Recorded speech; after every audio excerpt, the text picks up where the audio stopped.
My name is Evan, and I'm an Ozaholic. And I want to do something a little fun and a little different. This one is forward. The bottom one. Today, and that is to talk about the creation of what became America's best-loved, best-known story, The Wizard of Oz. And so click your comfortable walking shoes 3 times and get ready for that. But the reason I want to do that is because I think it's really instructive to look at storytelling as a powerful learning tool. So to use Oz as a prism to talk about that. And I don't mean a teaching tool. You're all educators and you're all storytellers yourselves. But I mean actually teaching kids the art of storytelling itself as a way to perceive the world, integrate what they're learning, and explain the world. And it's really, I think, becoming a core skill in what we've talked about today in the world, which is becoming increasingly right-brained and creative. And storytelling is actually, of course, nothing new. It's been the central thread of humanity, and you could actually trace it in an evolutionary sense. The cave paintings were from tribes that were very good at storytelling, so they were naturally selected because they were able to convey what went on in the hunt to their other tribe members through the cave paintings and have it persist through generations. These were the people that survived, and that's why we're hardwired as a species as storytellers. And this plays into all our organizations. I think I look at my company as a tribe, and if we're better at storytelling than the next company, we're going to do better. And this is sort of a typical scene at my company, Innosight. We're an innovation consulting firm. And what we do is we have this business development lab, and we're very creative. We bring in clients to solve big challenges. So this was a brainstorming session on solving a big public health challenge, but it could be inventing a new car or an airplane or working with Procter & Gamble on a new consumer product. And my job there is, as Stephen says, I'm director of storytelling. And what that means is innovation really can't happen without stories. So oftentimes after a consulting engagement is over, there's an impact, and it could take months, it could take years, and I will tell the stories both in written narrative form, but also making videos of little documentaries about what we do for our clients. So what is story? It has many definitions, but what I just want to talk about are different aspects of why it's such a central thing, and hope to provoke some discussion on why storytelling should be really an organizing device for curriculum. A story is a major change event, a transformation. It's a series of designed episodes. It's not just an anecdote, but the scenes of a story are very carefully designed. It's a powerful way to convey information and mask complexity. That's very important, especially in the world I work in. There's very complex things that happen in industries, and people aren't really necessarily interested in the details. It's a way to deliver emotion and surprise. A story is like an emotion delivery machine. Storytelling provides equipment for living, wisdom. And it's also big business. You're in education. Storytelling is big in your business, but also in consulting. If you're a lawyer, in healthcare, then move to narrative medicine, just about every industry. Some economists have calculated that storytelling accounts for about 25% of GDP. So why do we tell stories? And there are many different reasons, and some people have come up with just great quotes about we're ideally set up to understand stories, not logic, but we perceive the world through stories, narrative imagining. And that kind of analytical thinking is important. We have a lot of MBAs at our company, and we have to sort of deprogram them because they are set up to do PowerPoints, and it's really about pictures. So I want to talk a little bit about The Wizard of Oz and why I was so drawn to this. the story of Frank Baum, I don't think was really understood. I got interested in it because I was reading his original novel out loud at bedtime to my second-grade daughter, and she was a big fan of the movie, but we had never read the book, and it was a great experience. It took about a month to do, and at the end, there's a little bio of Frank Baum, and it said that he failed at this series of careers his whole life. He was a oil salesman. He was a chicken breeder. He managed a baseball team. He had a variety store. All these things. We talked about failure, and and then at age 44, he writes the best-known story ever created on American soil. So how did that happen? I was 44 years old at the time too, and I thought that's kind of inspiring. Like your greatest success, even though you're old, can happen like in the future, and that was really prompted me to start researching who Frank Baum was. And of course, we were inspired by the movie and the story. And we'll talk about the model of storytelling in a moment, but every story has a hero. My book, it's Frank Baum, but of course in the movie and his novel, it's Dorothy. And what are some of the elements of the early part of the story? Well, every story has an ordinary world, Kansas. It's boring and miserable for Dorothy. But there's a call to adventure. She sees something very colorful appear and starts singing. We sort of all do that in our lives a little bit. We could relate to that. But we really relate to Dorothy when we start to empathize with her. And creating empathy and likability for your character is so important. It's such a great skill to teach. Here she's saying, Uncle Henry, you're not going to let her take my dog away. And this really bonds you to Dorothy right at the beginning of the story. And then some stories have a device for taking you from the ordinary world into the special world, into the unknown. And here, this was a supernatural device or a weather-related event, and one of the most memorable scenes in all of film.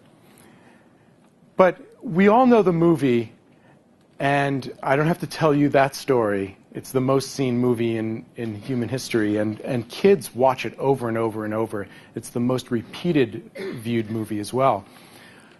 But all these icons of the imagination were created by one person, and I wanted to really get under the covers of that and figure out how it happened. The book came out in the year 1900, and it was an instant success. He was like the J.K. Rowling of his time. And this was before radio, television, and movies, so books were it, and this was just captured people's imagination right from the start. So who is Frank Baum? He was a dreamer. He grew up in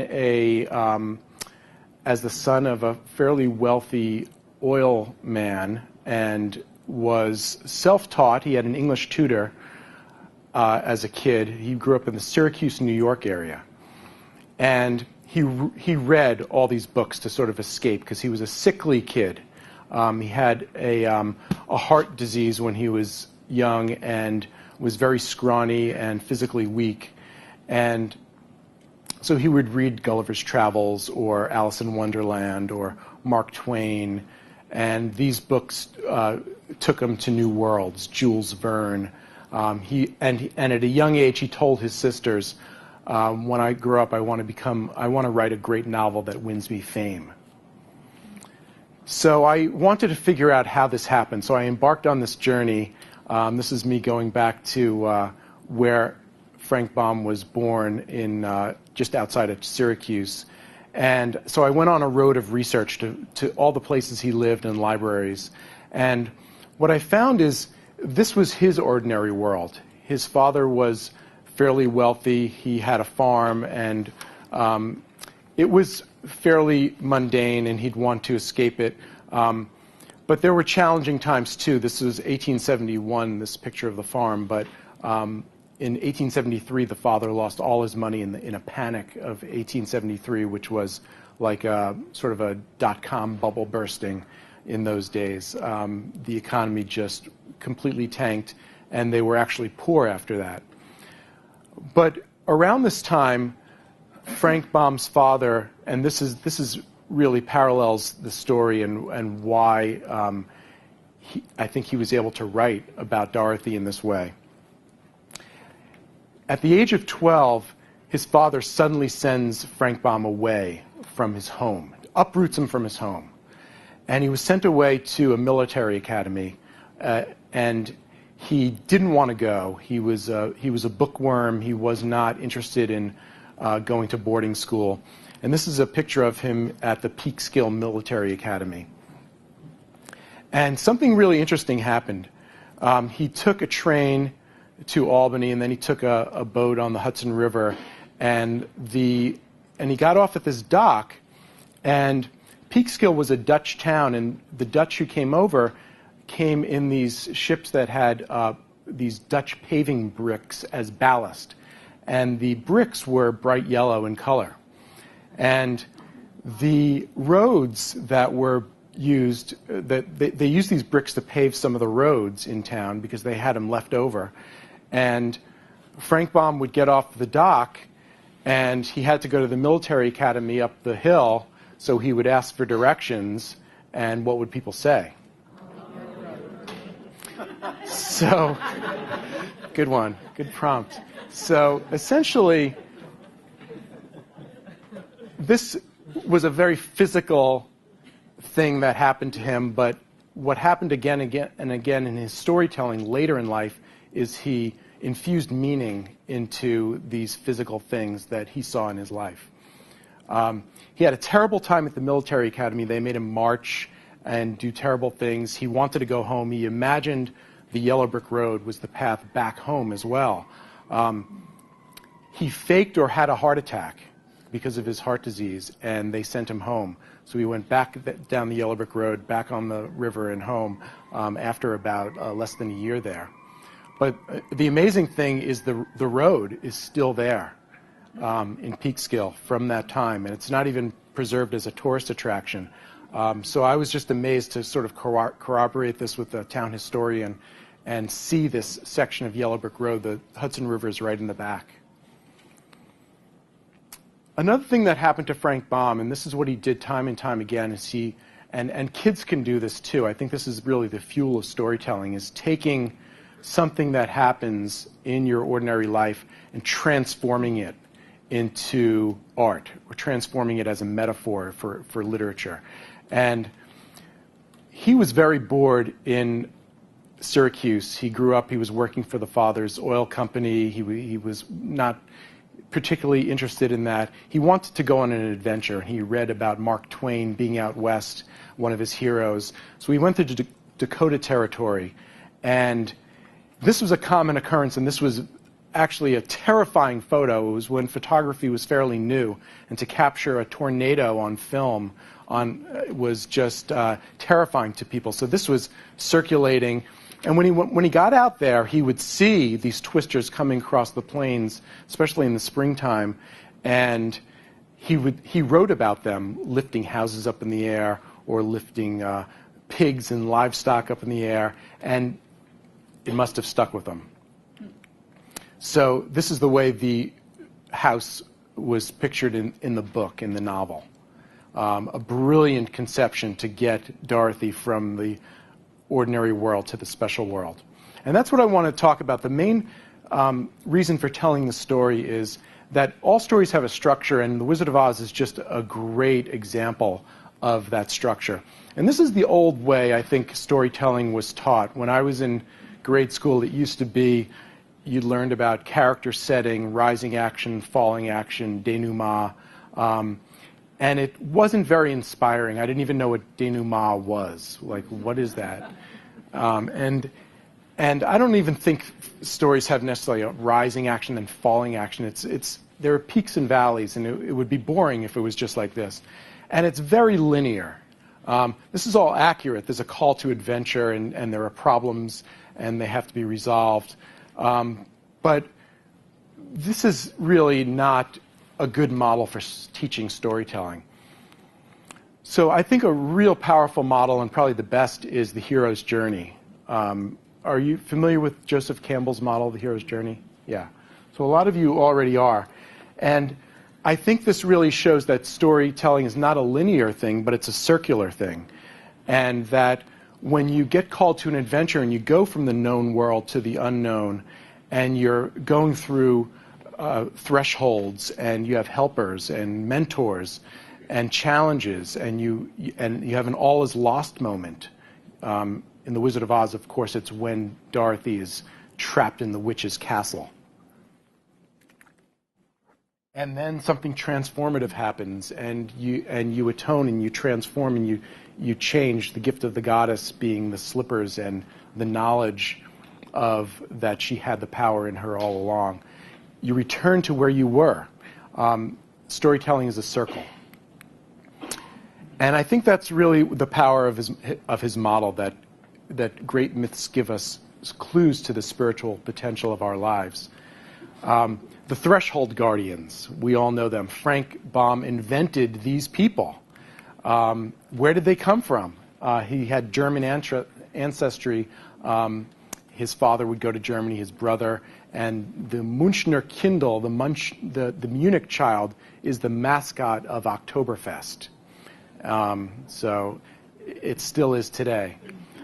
This is my daughter Lily with Jerry Marin, one of the surviving Munchkins, a Lollipop Guild kid, and his wife, who was not born at the time of the movie. So Jerry's one of the two surviving Munchkins, and Lily was amazed to meet them and be taller. She was 9 years old.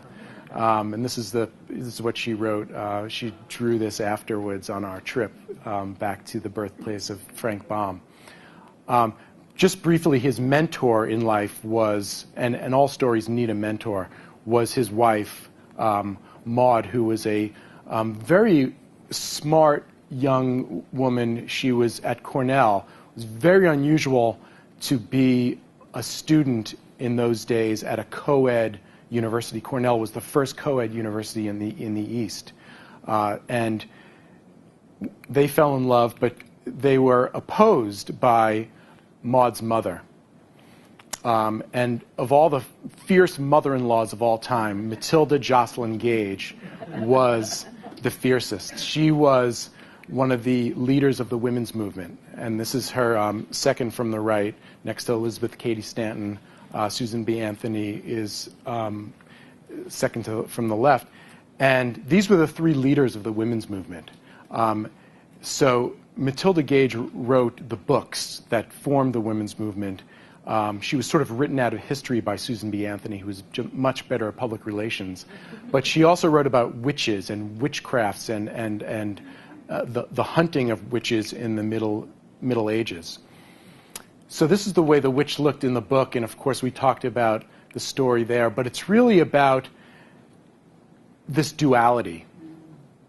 And we all know that if we saw Wicked, that the witch has some good in her, the wicked witch, and then there's the white witch, or Glinda. And this was really inspired by living with Maud and her mother-in-law.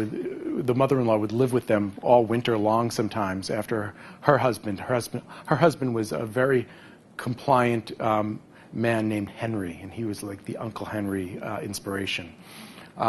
So Matilda, if he didn't marry into this family, story would not have happened. So the duality of the witches, very important. We talked about Frank Baum working for an oil company, and it wasn't just oil for fuel, but they made lubricants. And he would have to go out and sell this stuff. And it was called Baum's Castorina. It was a very successful product at the time for lubricating buggy wheels.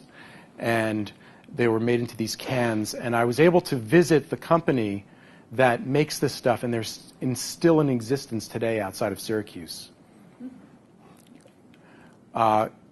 Inspired one of the iconic characters, again a duality, a Tin Man. Is he human? Is he a machine? Does he have a heart, or does he need one? And I've always been amazed at how faithful they were with the book. If you look at the composition of the original drawings, you could see them almost perfectly mirrored in the movie. They were very reverential to the book. The final icon I just want to talk about is the Emerald City, which was really inspired after Frank Baum hit a very low point in his failures. He heard about the World's Fair happening in Chicago in 1893, and he went there to be a newspaper reporter writing about it. And the architecture, you could see, directly inspired the Denslow drawings of the World's Fair. Denslow was the illustrator of the book and also illustrating the World's Fair for the newspapers at that time. And you could see some of the motifs and the rotundas and the cupolas. Of course, when they made the movie, it was more like an Art Deco kind of thing. But this place of the imagination, this central place of the story, was so important to him, he called the book The Emerald City when he finished the manuscript. The publisher said that they didn't want a jewel name in the title, and they came up with The Wonderful Wizard of Oz, and we talked about how important it was to kids when it came out.